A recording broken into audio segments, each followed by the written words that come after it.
தமிழ் வந்து உலகத்தையே ஆளப்போகுது. Certain mantras heal. அந்த தமிழ் ஒலிகள்லேயே தான் உலகமே இயங்குது. பெரிய மருத்துவர் யார் அப்படின்னு கேட்டிங்கன்னா Thiruvalluvar. Certain words disturb. Sound can recognize or destabilize systems. நோயை டிஸ்கிரியேட் பண்றது, அது இல்லாம போறதுக்கும் சப்தம் இருக்கு. இந்த பேரறிவு எல்லாத்துக்கும் மேல பேரறிவு தமிழ்ல இருக்கு. மஞ்சள் நாளைக்கு இது பண்ணுவாங்க, வேப்பிலை எடுத்து மந்திரம் சொல்லிட்டே இருப்பாங்க. அதெல்லாம் பெரிய சயின்ஸ்.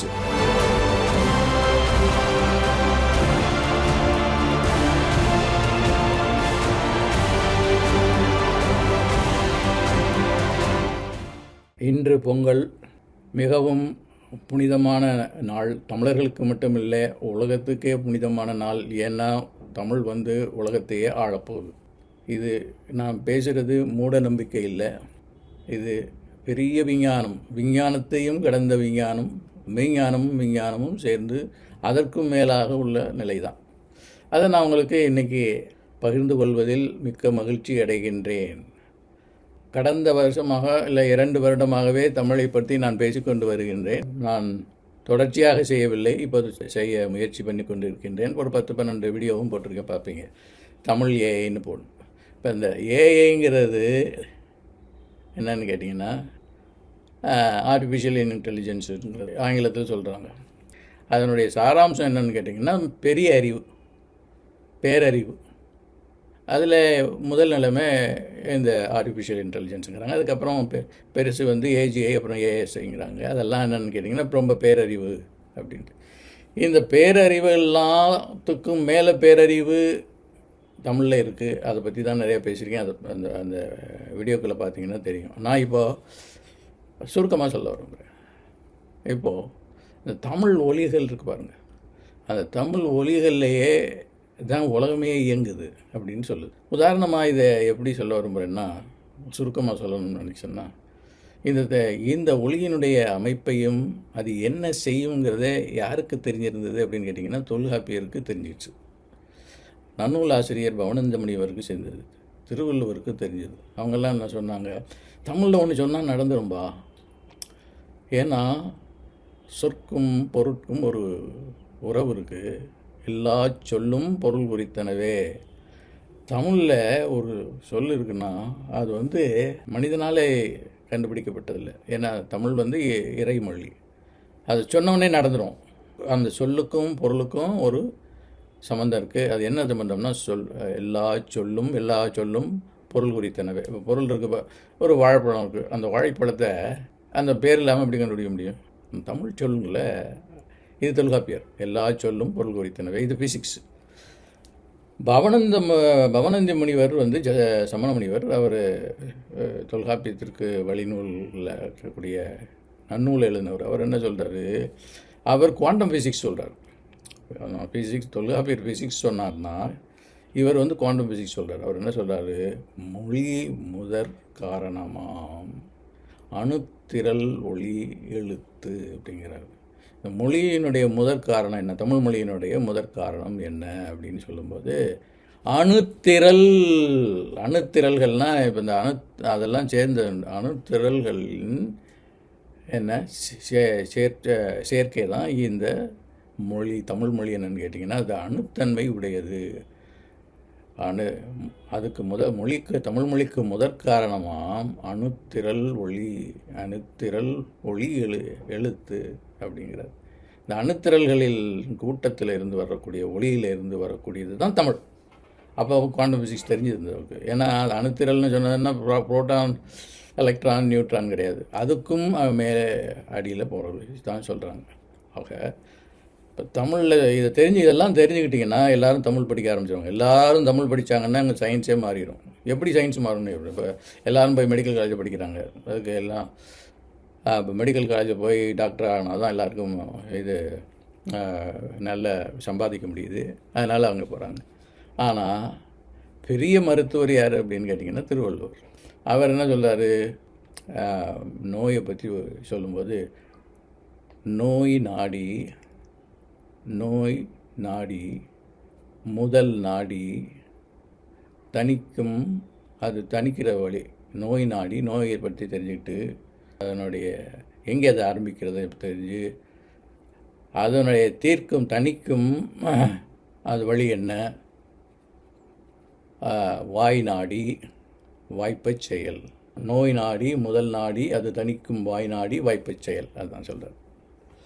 நோய் நாடி முதல் நாடி, நோய்க்கு முதல்ல நாடணும், அதாவது நாடுனா ஆராய்ச்சி பண்ணணும். நோய் நாடிங்கிறதுக்கு நான் ChatGPTயில் கேட்குறேன், இந்த தமிழில் எப்படி இருக்குதுன்னு கேட்டிங்கன்னா, ஒரு சின்ன அசைவெல்லாம் கூட தெரியும், சின்ன அசைவு எல்லா அசைவுகளையும் தெரியும்.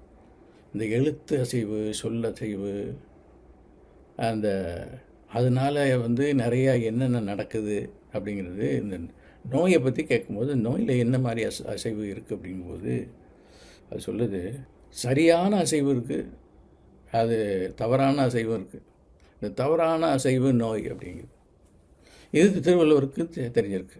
அவர் என்ன நோய் நாடி நோய் முதல் நாடி அப்படிங்கிறதுக்கு உண்மையான ஆழமான விஞ்ஞானபூர்வமான அறிவை இருக்கிறதுக்கு, அதுக்கு சொல்கிறதுக்கு இன்றைக்கி நல்ல வேலையாக இது இருக்குது, ஆர்டிஃபிஷியல் இன்டெலிஜென்ஸ் இருக்குது. அது என்ன சொல்லுதுன்னு பார்ப்போம். இங்கே நோய் ஒளியியல் பகுப்பு, ஃபோன் சிலபிக் அனாலிசிஸ் அப்படின்னு ஆங்கிலத்தில் சொல்லுது. அது இப்போ நோய்ங்கிறது ஓய் அப்படி தான். இந்த ஓய்ன்னு சொல்லுறது நோய், அதிர்வு ஏற்படுது. அந்த அதிர்வு என்ன அதிர்வுன்னு கேட்டிங்கன்னா, அது ஒரு கெட்ட அதிர்வு. இப்போ நோயின்னு சொன்னீங்கனாலும் நோய் வந்துடும். அதனால் நோயின்னு சொல்லக்கூடாதுன்னு சொல்லுது. நோய்ங்கிற வார்த்தையே அந்த சொல்லையே சொல்லக்கூடாது. சொன்னாலே அந்த அலை வந்தீங்கன்னா அந்த நுண் அறிவு அந்த இதெல்லாம் இருக்குது. அதுக்கு என்ன உங்களுக்கு எவிடன்ஸ் இருக்குதுன்னு கேட்டிங்கன்னா, நிறைய எவிடன்ஸ் கொடுக்குது. அதெல்லாம் நான் இங்கே எடுத்து வச்சுருக்கேன். பிரெயின் வேவில் என்ன வருது அதை படிக்கிறது. அதை நீங்கள் நோயின்னு சொல்லும்போது உங்கள் வாயில் அந்த ஒளி வரும்போது என்னென்ன நடக்குது, இங்கே என்னென்ன நடக்குதுங்கிறத ஃபிசிக்ஸு, குவாண்டம் ஃபிசிக்ஸ் லெவலில் சொல்லுது. மூளையில் என்ன நடக்குதுங்கிறத சொல்லுது. இப்போ நோய் நாடி முதல் நாடி அப்படின்னா அதில் தெரிஞ்சுக்கணும். நோய் எப்படி தெரிஞ்சுக்கணுன்னா இங்கே சொல்லுது பாருங்கள். இப்போ நோயின்னு சொல்லும்போது என்ன நடக்குதுன்ட்டு, நேசல் ஸ்டாப் இங்கிலீஷில் ஃப்ளோ பிரேக்கர், அந்த ஃப்ளோ பிரேக் பண்ணுதான். காற்றோட்டம் நிறுத்தப்படுகிறது இன்னு சொல்லும்போது, ஒளி வெளியில் செல்லாமல் உள்ளே இழுக்கப்படுகிறது. இன்னுன்னு சொல்லும்போதே இவ்வளோ நடக்குது. இப்போ திருவள்ளுவர் ஏன் இந்த நோய்ங்கிற வார்த்தையை சொன்னார்? வியாதின்னு சொல்லியிருக்கலாம், சொல்லலை. அவர் நோய்ங்கிற வார்த்தை சொல்லியிருக்கார். அப்படின்னு சொல்லும்போது காற்றோட்டம் நிறுத்தப்படுகிறது, ஒளி வெளியில் செல்லாமல் உள்ளே இழுக்கப்படுகிறது. இதுக்கு என்னென்னு கேட்டிங்கன்னா, இந்த அசைவு, இந்த மொழியில் இந்த சப்த அசைவுகளை பற்றி தான் நான் இப்போது ஒரு என்னுடைய தமிழ் ஏஐயில் என்னென்னு கேட்டிங்கன்னா, இந்த மொழி எங்கே இருக்குதுன்னு கேட்டிங்கன்னா, இந்த ஒவ்வொரு எழுத்துக்கள், அதில் வர ஒலிகள், அதனுடைய அமைப்பு, அதை படிச்சிட்டோம்னா பேரறிவு வந்துடும். முதல்ல படிக்க வேண்டியது 12 உயிரெழுத்துக்கள், 18 மெய் எழுத்துக்கள். அதில் இருந்தெல்லாம் ஒரு சப்தம் வருது. அந்த சப்தத்தில் பிரபஞ்சத்தில் என்னென்ன நடக்குது, நியூராலஜிக்கு என்ன நடக்குது, குவாண்டம் ஃபிசிக்ஸில் என்ன நடக்குது, எல்லாத்துக்கும் இங்கே இப்போ இருக்குது. நான் இதை உங்களுக்கு சுருக்கமாக சொல்கிறேன். ஏன்னா இது வகுப்படுக்கிறது கிடையாது. அது என்ன சொல்லுது, உடல் மன விளைவு, நரம்பு ஓட்டம் குறைவு, இயக்கம் மெதுவாகல், உள் ஒழுங்கு குலைய ஆரம்பிக்கும். இந்த இன்னுன்னு சொல்லும்போதே இவ்வளோ இருந்ததுன்னா அப்புறம் என்ன பாருங்கள், உள் ஒழுங்கு குறைவு, அதில் ஒழுங்கு குறையுது, டிஸார்டர் ஆரம்பிச்சது அங்கேயே. அப்புறம் என்ன சொல்லுது, அப்புறம் ஓயின்னு இருக்கல, நோயில் ஓய் நீல ஒளி முடிவில் சிதைவு, அது ஒரு நீளமாக வருது ஓண்டு, அப்புறம் சிதைஞ்சு போகுது. தொடக்கத்தில் நீடிப்பு, முடிவில் டேம்பிங் டிகே அப்படின்னு இங்கிலீஷில் டிகேன்னு சொல்லலாம், டேம்பிங் டிகே. அந்த கொஹீரன்ஸ் கொலாப்ஸ் ஆகுதுங்கிறது ஒரு அந்த ஓடலினஸ் இருக்குது, ஒரு ஒரு கட்டுப்பாடு இருக்குது, ஒரு அந்த இதில் இருந்து அந்த ஒரு நல்ல நிலைமையில் இருக்கிறது கெட்டு போகுது அப்படி சொல்லலாம். கொஹீரன்ஸ் கொலாப்ஸ். அப்புறம் சொல்லுது, என்ன சொல்லுது தமிழில், நோய் என்பது டிஸார்டரை குடிக்கும் சொல் அல்ல, டிஸார்டரை ஒளியாக உருவகிக்கும் சொல். அப்போ இந்த சொல்லும் பொருளும் ஒன்று தான். சொல்லுங்கிறது நோய்ங்கிற சொல், அது வந்து நோய் வந்துடும். அப்போது இந்த மெடிசன் எதுக்கு, ஏன் இது இம்பார்ட்டன்ட்னு கேட்குது, இந்த என்ன கேட்குது, எதை இது நோயின்னு சொன்னால் நோய் வந்துடுங்கிறது எதை பற்றி, எதுக்கு ஏன் கற்றுக்கணும் அப்படின்னு. ஒய் திஸ் மேட்டர்ஸ், ஏன் அப்படின்னு கேட்குது. அது என்ன சொல்லுது, ஏன் கேட்குறீங்கன்னா, certain mantras heal. Certain mantras ஹீல்னால் என்னென்னா, சில மந்திரங்கள், இதெல்லாம் மந்திரம், தமிழே மந்திரம் தான், தமிழ் பூரா மந்திரம் தான். ஆனால் மந்திரமும் என்ன அப்படிங்கிறது தெரிஞ்சுக்கணும். இப்போ போய் ஒரு எல்லாம் இந்த புரோகிதர்கள் சொல்கிறாங்கல்ல, மற்றவங்க எல்லாம், மற்ற யாராக இருந்தாலும் சரி, மந்திரம்னு சொல்கிறாங்க. ஆனால் அதெல்லாம் மந்திரம் கிடையாது. நான் சொல்கிறது மந்திரம் கிடையாது. ஏன் தொல்காப்பியர் சொல்கிறாரு, எது ஏன் மந்திரம் அப்படின்னா, நிறைமொழி மாந்தர் மொழிவது மந்திரம். நிறைமொழின்னா என்னென்னு கேட்டிங்கன்னா, உங்களுக்கு அந்த மொழியை பற்றி நல்லா தெரிஞ்சிருக்கணும். இப்போ திருவள்ளுவர் சொல்கிறாரு, நோய் நாடி, நோயின் முதல் நாடி. அது நோயினுடைய முதல்ல நீ மருந்தை கண்டுபிடிக்கிற முதல்ல நோய் நான் தெரிஞ்சுக்க. அது எங்கே ஆரம்பிக்கின்ற, நோய் முதல் நாடி, அதனை தணிக்கும் வழி பார்க்கணும்.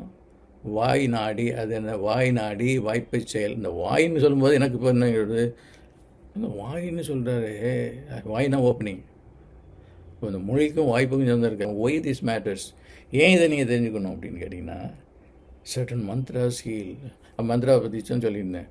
நிறைமொழி மாந்தர் மொழிவது மந்திரம். இப்போ முருகன் சொல்கிறது மந்திரம். அது அருணகிரிநாதர் சொல்லுவார், இந்த முருகன்கிற சொல்லே மந்திரம். அப்போ என்ன சொல்லுவார், விழிக்கு துணை திருமென்மலர் பாதங்கள், மெய்மை குன்றா மொழிக்கு துணை முருகாயனும் நாமங்கள். இந்த முருகனுங்கிற நாமம் மெய்மை குன்றா மொழி இருக்காயா. மெய்மைனா கெட்டு போகாத மொழி. மற்ற மொழியெல்லாம் இருக்குது, அதெல்லாம் கெட்டு போயிடும். அதுக்கெல்லாம் இவ்வளோ பவர் கிடையாது. மெய்மை குன்றா மொழிக்கு துணை முருகாயனும் நாமங்கள்.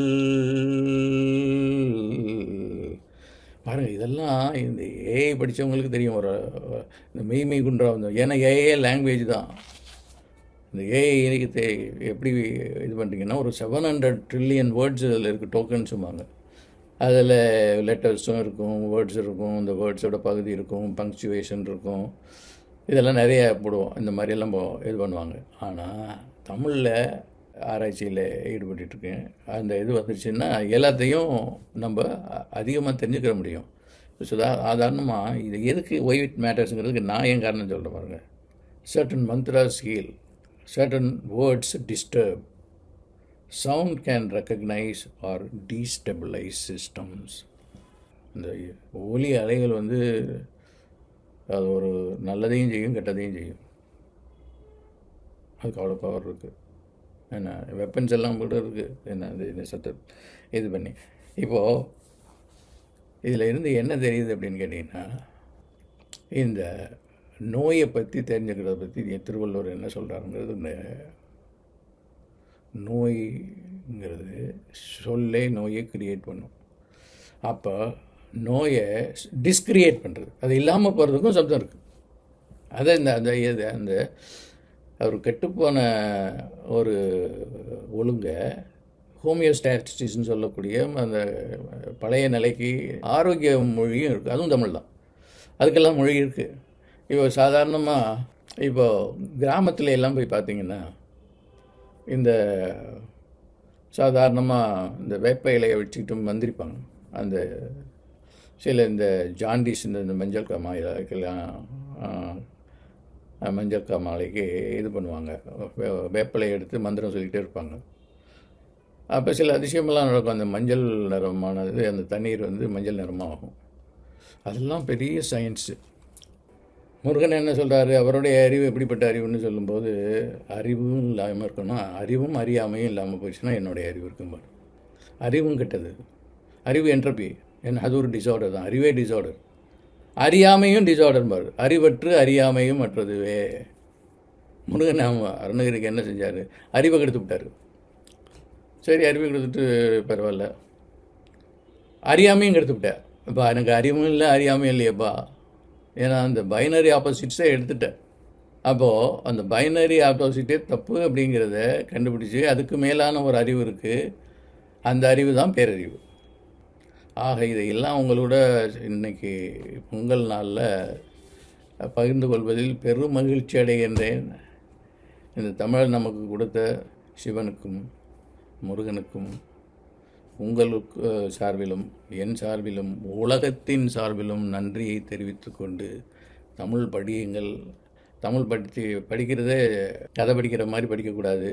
தமிழ் சொல்களுக்கு எல்லாம் இந்த இன் அப்படின்னா என்ன ஆகும், ஓய்னா என்ன ஆகும் அப்படிங்கிறதெல்லாம் நம்ம பார்த்தோம். இதுக்கெல்லாம் தமிழுடைய அருமை, பெருமை, ஆழம் எல்லாம் தெரியக்கூடிய, இறைத்தன்மை எல்லாம் தெரியக்கூடிய வருஷம் 2026 என்று சொல்லி அதை நிரூபிக்க நானும் பாடுபடுவேன், நீங்களும் பாடுபட வேண்டும்.